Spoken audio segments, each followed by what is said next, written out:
नमस्कार साथियों, मैं प्रशांत बौद्ध। साथियों, उम्मीद है कि ये वीडियो आपके सामने अब तक आ चुका होगा।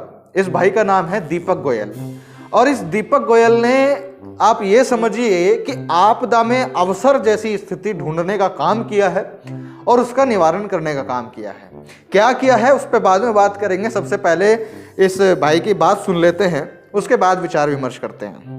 तो मेरा नाम है दीपक गोयल और मैं डिजिटल फोटो स्नान कराता हूँ यहाँ संगम महाकुंभ में। गार्विता ने बहुत मैं थैंकफुल हूँ कि हेल्प किया है। सो बेसिकली आपको क्या करना है, व्हाट्सएप से अपनी फोटो मुझे भेजनी है। मैं उसका एक्चुअली फिजिकल प्रिंट आउट लूँगा इस तरह से और यहाँ पे स्नान कराऊंगा। रोज आता हूँ, रोज कराता हूँ। ये देखिए, तो इस तरह से आप डिजिटल कुंभ स्नान संगम पे कर सकते हैं। और मेरा स्टार्टअप है प्रयाग एंटरप्राइजेस के नाम से, उसके तहत आप मुझे पैसे भेज सकते हैं। इसका शुल्क है मात्र 1100 रुपये और आपको मैं 24 घंटे के अंदर, जब आप पैसा दे देंगे, फोटो भेजेंगे, तो 24 घंटे के अंदर मैं आपको स्नान करा दूंगा। मैं इलाहाबाद में ही रहता हूँ। देखा भाई ने कितना बड़ा आपदा में अवसर निकाला। कैसे आपदा में अवसर? अब इसको दिख गया कि भाई कुंभ में इतनी भगदड़ मची है, स्टेशन पे लोग मरे हैं, महाकुंभ में लोग मरे हैं, जो कि बहुत पवित्र स्थान कहा जा रहा था। और तो जब वहां लोग मरे हैं तो भाई अब लोगों में बैठ गया डर। अब लेकिन लोगों की इच्छा भी है कि भाई हमें तो कुंभ स्नान करना है, वो गंदगी जैसा दिखने वाला गंगा हम शुद्ध मान करके हमको स्नान करना है। तो इसने बोल दिया कि ठीक है भाई, अगर आपको स्नान करना है तो मैं आपको डिजिटल स्नान जो है वो करा दूंगा। कैसे? आपको फोटो भेजना है और 1100 रुपये भेजने हैं। और दीपक भाई क्या करेंगे, जाकर के उसका एक कलर्ड प्रिंट आउट फोटो निकाल करके लाएंगे, जो कि 5 से 10 रुपए का खर्चा आता है। और उस प्रिंट आउट को ला करके गंगा में वहीं आपको उस पानी में डुबकी लगवा देंगे और आपके सारे पाप जो है वो धुल जाएंगे, है ना। आप समझ रहे हो ना कि मतलब धर्म, आस्था, चमत्कार, कहानियां, ग्रंथ और इन सब के नाम पर इंसानों को, लोगों को किस हद तक लूटा जा रहा है। किस हद तक कि आप डिजिटल स्नान भी यदि कराएंगे तो वो उससे भी उतना ही पुण्य मिलेगा जितना पुण्य एक इंसान को यहां आकर नहाने से मिल रहा है।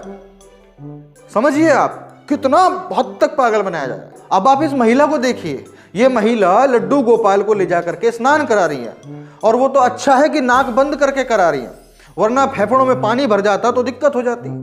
अब क्या इस महिला की मानसिक स्थिति रही होगी, क्या ये सोच के इस काम को कर रही होगी? अब जाहिर सी बात है, होगी तो इसकी आस्था ही, है ना।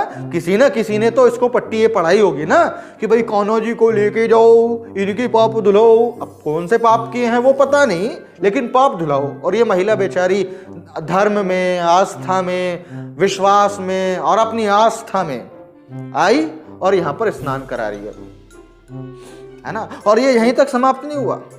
अभी एक और महिला कोई आई थी, वो अपने लड्डू गोपाल को स्नान कराया और लड्डू गोपाल को स्नान करा करके झोले में डाल दिया।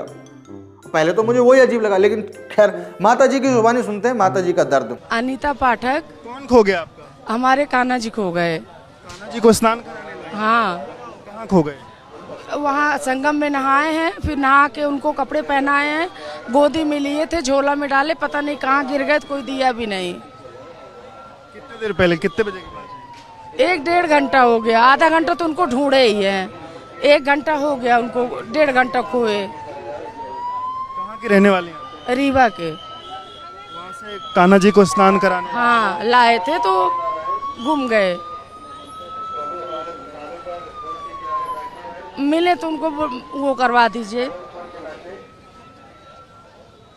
में आंसू भी है। हमारा फोन नंबर ले लीजिए, अगर मिले तो हमको बतवा दीजिएगा। देखा आपने? अब इस वीडियो में भी माता जी की आस्था होगी, इनका विश्वास होगा और कान्हा जी के प्रति इनका प्रेम होगा। अब ये आई, इन्होंने यहाँ नहलाया धुलाया और अपने झोले में डाल करके ये चल रहे होंगे। अब किसी ने झोला काटा है, चुराया है वो, या वो गलती से निकल करके गिर गए हैं।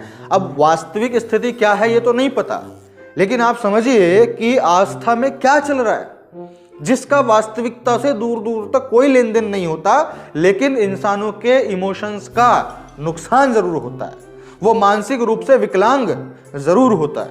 अब जब मैंने इस पोस्ट के कमेंट सेक्शन पढ़े थे, मैं आपको यहां दिखा भी नहीं सकता कि क्या क्या लोगों ने बोला हुआ था। किसी ने बोला कि कान्हा जी आपसे परेशान होकर के झोले से निकल करके भाग गए। किसी ने बोला कि अरे अगर वो कहीं खो भी गए हैं तो दुख क्यों मनाना, वो खुद आ जाएंगे, उन्होंने घर का रास्ता देखा होगा। किसी ने बोला कि अरे लड्डू गोपाल हैं, मस्ती करते हुए कहीं निकल गए होंगे, थोड़ी बहुत देर में या शाम तक घर वापस आ जाए। तमाम तरह की भिन्न भिन्न बातें जो है वो लोगों ने कमेंट सेक्शन में लिखी हुई थी, तो जो मैं यहां भी नहीं दिखा सकता। तो आप ये समझो कि आस्था, विश्वास, चमत्कार, धर्म, ग्रंथ, वेद, शास्त्र, इन सब के नाम पर सिर्फ और सिर्फ एक काम किया जा रहा है कि इस देश के अधिकतम लोगों को मानसिक रूप से विकलांग बनाया जा रहा है और उन लोगों की कमाई का, जो गाड़ी मेहनत की कमाई का पैसा है, उसको ऐंठा जा रहा है हर संभव प्रयास के माध्यम से। और ये आप लगातार अपनी आंखों से देख रहे होंगे।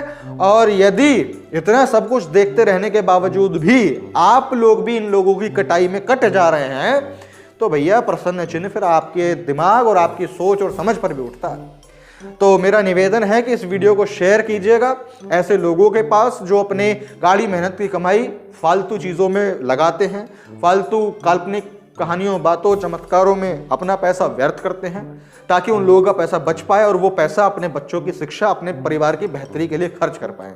तो इस वीडियो को शेयर कीजिएगा। मैं मिलता हूं आप लोगों से अगली वीडियो में, तब तक के लिए बहुत बहुत शुक्रिया, धन्यवाद।